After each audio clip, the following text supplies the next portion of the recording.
Hoje, o melhor e mais justo debate as relações entre produção e consumo de cultura no Brasil. Estamos ao vivo pelo portal tvt.org.br e também pela Rádio Brasil Atual FM. Hora de olhar para o futuro, nosso último bloco, né? Além de tudo que a gente já discutiu até aqui e vamos continuar discutindo, na opinião de vocês, quais as políticas e ações precisariam ser criadas e aperfeiçoadas em termos de prioridade para os diferentes segmentos sociais, para que os diferentes segmentos sociais tenham espaço e voz na construção cultural brasileira? A gente vai continuar o debate que a gente terminou no segundo. O Tadeu queria falar que estava dizendo, olha, por exemplo, a questão dos games, a entrada e tal, mas a discussão com a ministra da Cultura, com a Marta Suplicy, sobre enfim, as prioridades no campo das políticas culturais, para acertar o financiamento indireto, para acertar o financiamento direto e para os projetos que estão em discussão, tanto os novos quanto aqueles que já vêm em andamento. Tadeu. Então, Luiz, como foi colocado, o Vale Cultura ele é uma nova ferramenta, né? E, como uma nova ferramenta, ela se constrói em cima do debate. Eu acho que a última audiência pública que ocorreu na Assembleia Legislativa aqui em São Paulo, essa polêmica surgiu entre o Sérgio e a ministra, né? Mas a ministra, tanto quanto o ministro Gilberto Gil, né, a ministra Marta Suplicy, ela é da seguinte opinião: mas pode não ser. Então, ou seja, game é cultura, mas pode então, não ser também, é isso? Está sendo rediscutida essa questão, como, por exemplo, no início das discussões sobre o Vale Cultura, foi colocado que era permitido comprar TV a cabo. Foi repensado e, dentro dessas normativas que estão sendo criadas, já chegou à conclusão que não pode TV a cabo, né? E a questão do game, Sérgio, eu te garanto que está sendo rediscutido. Tá, até vou falar uma coisa para você, Tadeu, obrigado pela palavra. Gilberto Gil deixou bem claro que game era cultura. Quando ele foi num evento de games, ele fez uma declaração, que inclusive hoje isso está muito bem difundido em todas as áreas. Ele chegou a liberar direitos das músicas deles para baixar de graça, do trabalho dele. Agora o que eu te falo, o problema do game como cultura, porque o game ele engloba muita coisa de cultura. Você tem uma arquitetura digital, que você pode colocar, você tem uma arte digital, que inclusive você pode comparar mosaico com arte pixelada, é muito parecido, a única questão é que uma é digital ou não.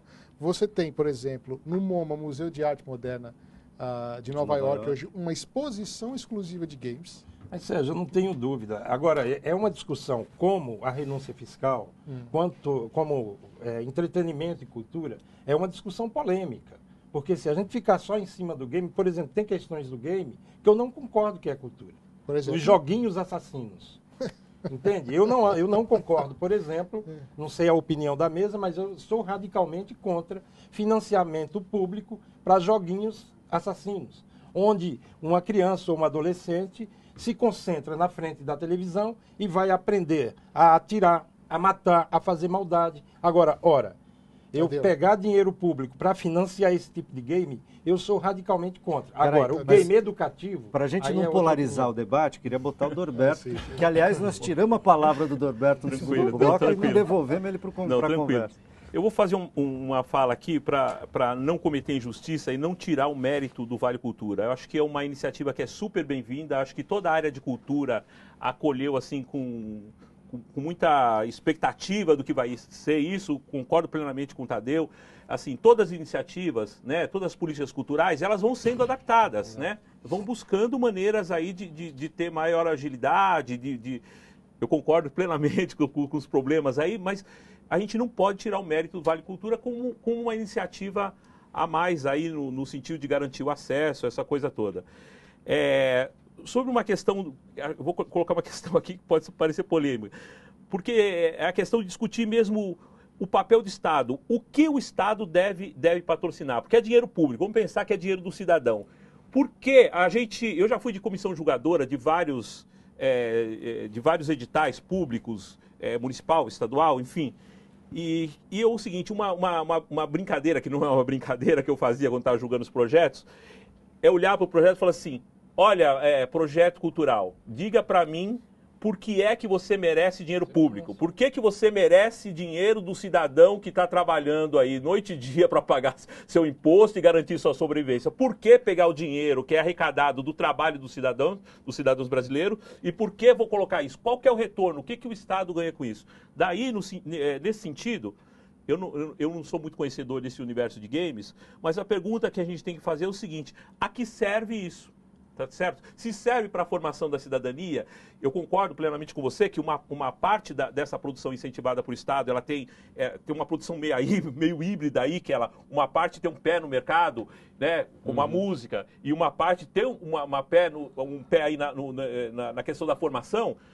A gente tem que ver o seguinte: acho que para o Estado, essencialmente, interessa essa formação da cidadania, esse despertar do pensamento crítico. Se um projeto não apresenta nenhum desses dois componentes, não tem por que o Estado injetar dinheiro do cidadão nisso. Independentemente do gênero. Isso. Ele pode ser música, pode ser espetáculo, pode ser game, pode ser qualquer coisa. Quer dizer, dinheiro público para aquilo que eleva a cidadania, que gera autonomia, que emancipa as pessoas, que gera participação, não para coisas que são apenas produtos comerciais de mercado. É isso, Luiz. E aí o mercado não fica de fora, como cultura popular não fica, qualquer segmento artístico cultural. E daí você não discute a linguagem, você discute critérios concretos. Assim, por que colocar o dinheiro público nessa ação cultural? Né? O que isso tem de retorno para a população como um todo? Né? O que você devolve para a população que está injetando dinheiro público ali? Essa Até é a porque questão. eu acho que a grande caminhada nossa, Adalberto, não sei se vocês concordam, mas eu acho que a grande caminhada é cada vez mais ter uma política concreta no Brasil que a gente não precisa da renúncia fiscal. Eu acho que há um caminho que é o fortalecimento da cultura e que ela tenha recursos. E dois, obrigar que as empresas tirem o seu lucro, uma parte do seu lucro, para investir na cultura. Não através da renúncia fiscal.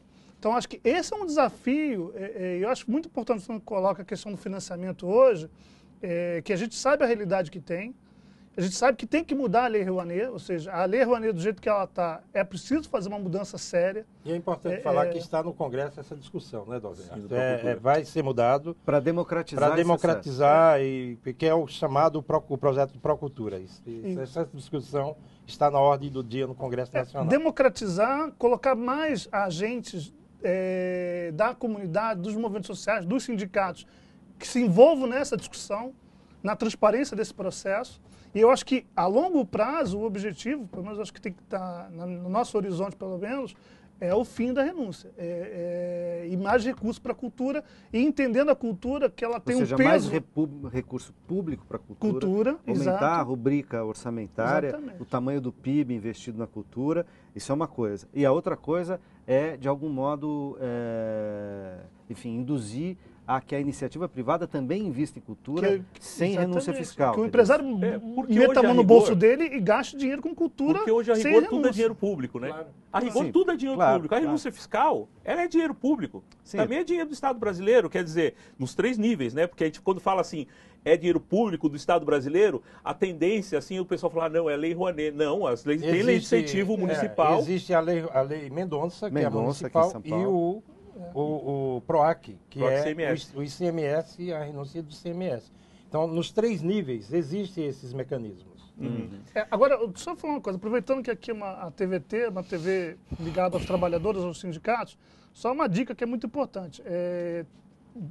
Uma parte dos trabalhadores vão ter campanha salarial.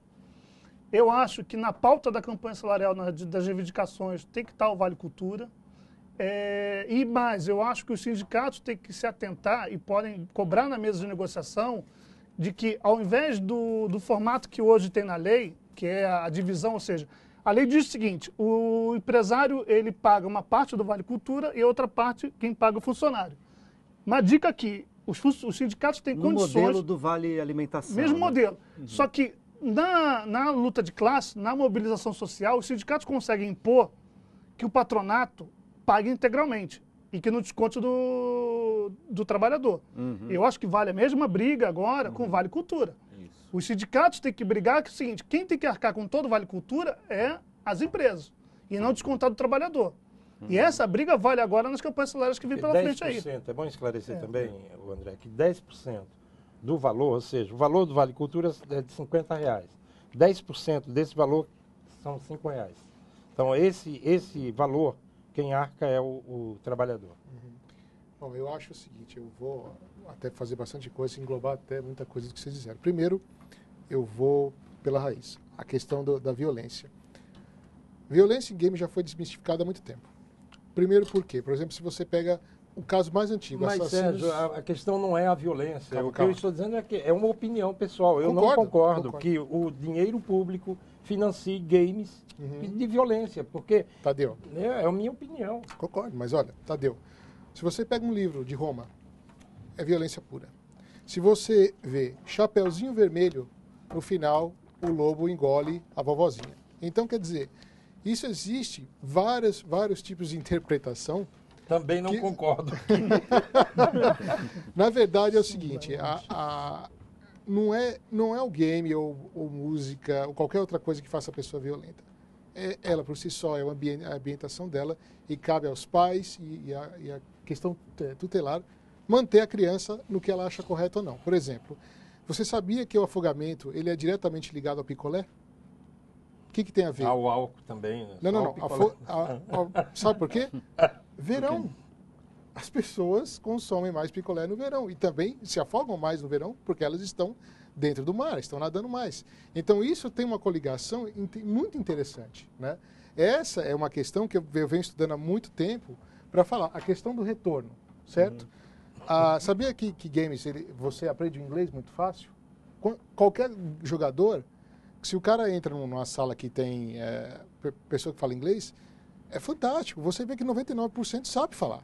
Então, assim, mas a gente não estaria num campo de dizer uma coisa é o suporte. Então, não estamos discutindo suporte. Certo. Né? Quer dizer, todo mundo aqui me parece concordou que o game, como um suporte de expressão, tá certo? Porque o game, a tecnologia que suporta, aí pode ser qualquer uma. Isso vale para música, porque você tem música acústica e tem música eletrônica. Concordo. Tá certo? E assim por diante. Isso vale para o cinema, isso vale para o uso de dimensões eletrônicas projetivas, por exemplo, no teatro e outras tecnologias e assim por diante. Então, o suporte está tudo certo.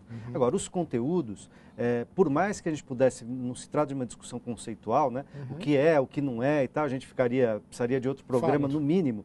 Né? Mas de dizer o seguinte, aonde que o governo tem que pôr dinheiro? Quer dizer, aonde o governo tem que pôr dinheiro? Aonde emancipa, aonde forma, aonde... Essa é uma discussão. Agora, outras questões, a gente poderia até ter outras pautas, mas acho que não dá para abrir essa discussão aqui hoje. Eu só acho o seguinte, existe a classificação indicativa para solucionar esse problema. E isso é bem interessante, que eu acho que já até fala tudo. Quanto à questão do financiamento, que até voltando ao que o pessoal falou, por exemplo, eu discordo completamente que o empresário ele tenha que arcar com o Vale Cultura.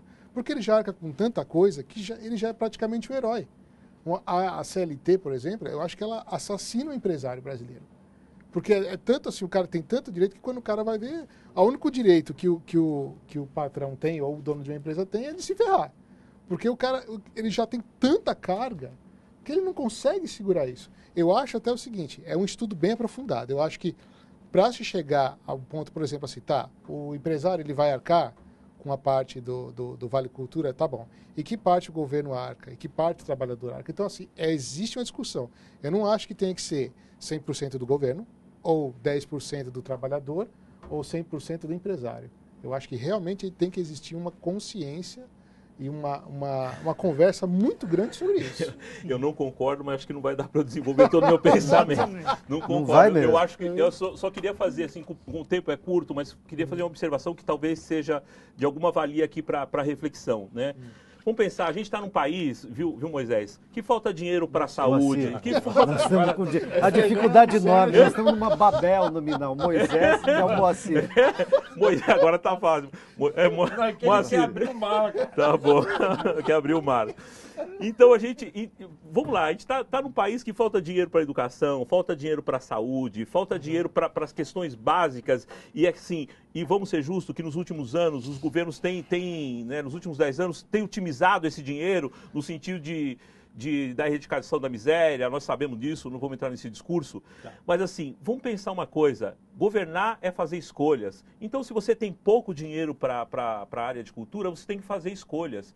E assim, a minha escolha, particularmente, que eu acho que o governo deveria fazer, é essa discussão. Qual que é o cunho informativo? O que tem de conteúdo que vai garantir a fruição? O que vai garantir um Brasil melhor e mais justo? Mais uma vez, adorei o nome do programa. O que vai garantir? Acho que poderia fazer essa pergunta, que é muito bacana. Olha, pega o projeto e fala assim, olha aqui, qual o projeto que vai garantir um Brasil melhor e mais justo? Porque é isso que justifica o dinheiro público. Moacir, Moisés? Moacir. É isso que vai garantir, que garante, em primeira instância, na minha opinião, que esse projeto merece dinheiro público. Senão não tem sentido. Né? Nós estamos construindo um país. Nos últimos 10 anos, eu penso assim, não sei se vocês compartilham, nós estamos construindo esse país. Sim, verdade. Né? Não dá para jogar dinheiro fora. Nosso tempo acabou, infelizmente. Outros debates sobre essas e questões que a gente desdobra dessas, faremos, ok? Ok. Agradeço muitíssimo a você que nos acompanhou até aqui. Logo, o conteúdo desse programa estará disponível no nosso portal, onde você pode sugerir temas e rever outros debates que a gente já fez por aqui. Acompanhe a nossa programação também pelas redes sociais, facebook.com/RedeTVT e pelo Twitter, @RedeTVT. A gente se encontra na próxima quinta-feira ou a qualquer momento pela internet. Forte abraço.